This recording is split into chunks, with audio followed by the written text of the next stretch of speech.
अरे बाप रे बाप, इस द्वार से तो सच में आग का लावा निकल रहा है, पर मेरे पास तो विद्या है। मैं इस लावा को पार करके इस रक्त द्वार के अंदर जाकर इसके रहस्य का पता करूंगा। फिर देवांश जैसे ही उस द्वार पर पैर रखता है कि अचानक वो आग का लावा गायब हो जाता है। देवांश उस द्वार के अंदर जाता है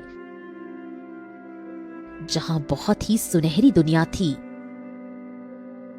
हाँ, बाप रे बाप, ये तो सच में बहुत ही सुनहरी दुनिया है। लेकिन यहाँ इतना सब कुछ शांत क्यों है? यानी कि यहाँ कुछ तो बड़ा है। इतने में ही एक बड़ा सा सफेद अजदा आकर देवांश के सामने रुक जाता है। अच्छा, तो ये बात है। मेरे पिताजी की कही हर एक बात सच हो रही है। अब मुझे अपना काम करना चाहिए। ओम।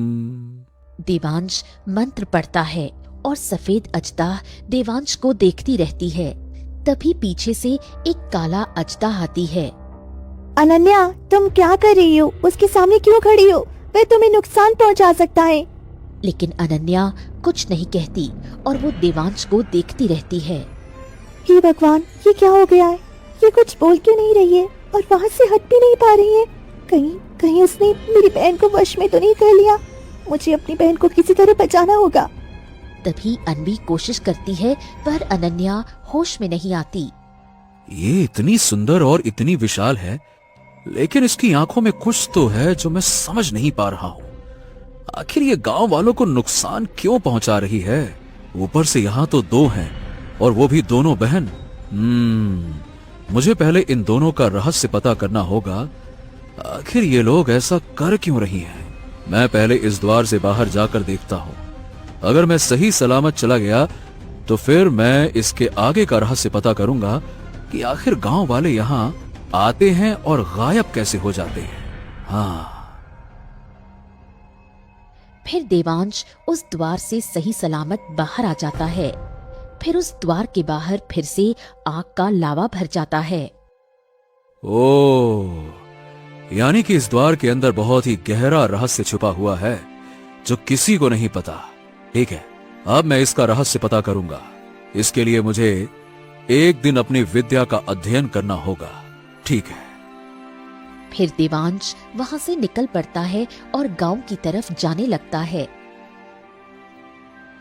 वहीं दूसरी तरफ देवांश के जाते ही अनन्या होश में आती है। ये क्या अनन्या, मैं तुम्हें कब से कह रही थी कि उसके पास मत जाओ, उसके पास मत जाओ। तुम उसके पास ऐसे खड़ी क्यों थी? तुमने उसे मारा क्यों नहीं? वो हमारी दुनिया से बाहर चला गया, अब वो हमारी दुनिया को खत्म करके रहेगा। पता नहीं मुझे क्या हो गया था, मैं उसकी आंखों में खो गई थी, इसीलिए मैं उसे नुकसान नहीं पहुंचा पाई। तुम्हें नहीं पता, अरे सभी इंसान एक जैसे होते हैं। अगर हमने उसे नहीं मारा ना तो वो हमें जान से मार देंगे, देखना। और तुमने उसे सही सलामत बाहर जाने दिया और उसने हम दोनों को देख लिया है, अब वो हमें खत्म करके रहेगा। तुम चिंता मत करो बहन, तुम तो जानती हो मैं बहुत ताकतवर हूँ और मेरा सामना तो कोई कर ही नहीं सकता है। फिर वो तो एक इंसान था, भले उसके चेहरे पर तेज था और थोड़ी दिव्यता भी थी जिस वजह से मैं मोहित हो गई थी। लेकिन अगली बार अगर वह मेरे सामने आया तो देखना, मैं उसे जान से मार दूंगी। ठीक है, पता नहीं अगली बार अब क्या होने वाला है, लेकिन इस दुनिया को हम अपने कब्जे में रखेंगे और कभी किसी को यहाँ से दोबारा जीवित नहीं लौटने देंगे। और हाँ, हम जो मकसद से इस धरती पर आए हैं वो मकसद हमें पूरा करना है, नहीं वो हमारी देवता हमसे रुष्ट हो जाएंगी। हाँ, तुम ठीक कहती हो, चिंता मत करो, हम इसका सामना अवश्य करेंगे। दोनों बहनें परेशान हो जाती हैं। वहीं दूसरी तरफ देवांश गांव में आता है। सभी गांव वाले परेशान होकर देवांश को घेर लेते हैं। हाँ देवांश, तो मुझे बताओ बेटा, आखिर तुम उस द्वार से वापस कैसे आ गए? माने वहाँ क्या था? हमारे गांव वाले कैसे गायब हो गए? वो द्वार है क्या चीज? देखिए मुखिया जी, उस दुनिया में दो अजदहा हैं। एक सफेद अजदहा जो बहुत ही बड़ा और भयानक है, और एक काला अजदहा जो उससे भी भयानक लगती है। लेकिन दोनों बहन हैं और वो दोनों ही इस गांव के लोगों को गायब कर रही हैं। लेकिन उसका मकसद क्या है ये मुझे पता करने के लिए मुझे एक दिन की साधना करनी पड़ेगी, इसीलिए मैं वापस आ गया। क्या बात कर रहे हो, सच में? बाप रे, बहुत बड़ा अजदहा, यानी कि देवांश।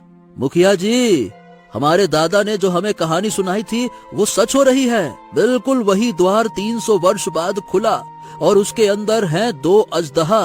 हाँ मुखिया जी, ये समझिए, अब तो हमारे पूरे गांव का विनाश होकर रहेगा। कहानी यही कहती है। अरे आप शांत हो जाइए रघु जी, वो कोई साधारण अजदहा नहीं है जिसे हम आसानी से उस दुनिया से बाहर निकाल सके। लेकिन हाँ, मैं उसे अपनी शक्तियों के वश में करके उस दुनिया से बाहर लेकर आऊंगा। लेकिन उसके लिए एक बहुत बड़ा कमरा बनाया जाए जिसमें लोहे की जंजीरें हों, और हाँ, उस कमरे में बिल्कुल अंधेरा हो जिसमें एक भी रोशनी ना जाती हो। और सफेद अजदहा, अगर उसे मारना है तो उसे 21 दिनों तक एक बहुत बड़े अंधेरे कमरे में बंद रखना होगा। इसीलिए एक बहुत बड़ा कमरा बनवाइए आप। क्या बात करते हैं आप? तो ठीक है, वैसा कमरा तो हमारे पास है ही, माने कि पहले से है। हमारे पिताजी बनाकर रखे हुए थे ऐसा कमरा, और कहते थे कि भविष्य में काम आएगा। इसका मतलब मेरे पिताजी जानते थे कि ये दिन आएगा। वही तो मैं कहता हूँ मुखिया जी, कहानी यही कहती है। सब जानते थे हमारे पूर्वज कि विनाश होगा। अरे आप शांत तो हो जाइए। विनाश होगा, विनाश होगा, मैं हूं ना।